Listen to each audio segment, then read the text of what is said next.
Joyride 1957, a novel and intrigue by J.P. Wasmiller, Chapter 75.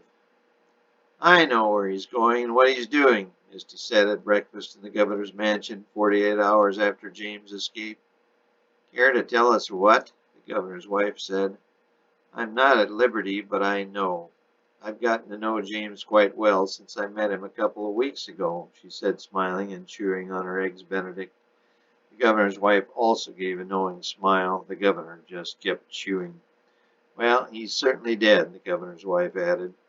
I assure you James is far from dead. He has more than 9 lives. He's using them up rather rapidly, but he's still got more, she said, switching her fork to a Belgian waffle that more than filled her plate.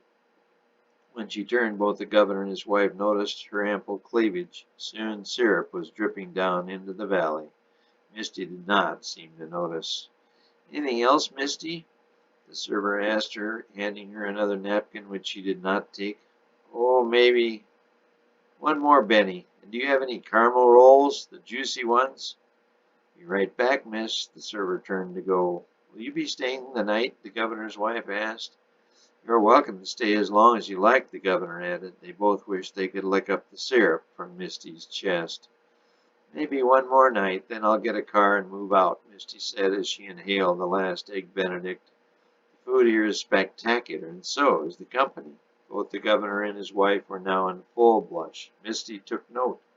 She did love life almost as much as eating. The caramel roll now history, Misty excused herself and went to her room. The governor had a conference. Misty sat on the edge of her bed in the massive guest room and started to think.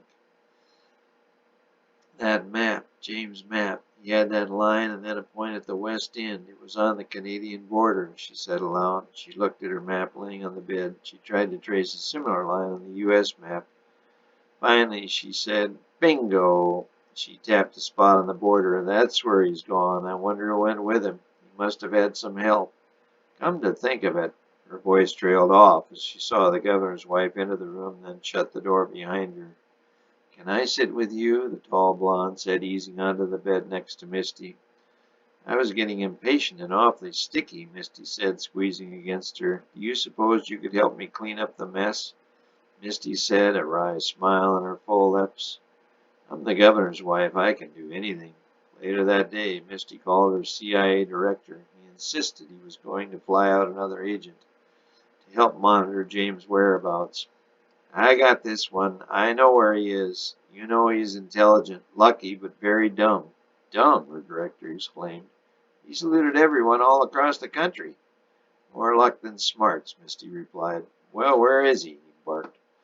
Not on the phone. You know I'm being watched even more closely than James. No, fly the guy to Portland. Portland? The director's voice was getting louder. Yes, Portland. Not Portland, Maine. Portland, Oregon. That's where his train ticket said he was going. Eventually, he will get there. Well, okay, I'll send Cy.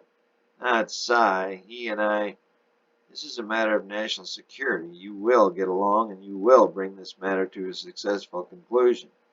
If he's dead, it's already concluded, the director said. Then you can come home to me. Dead does not equal closed, Misty said. Well, this chapter will be, he said.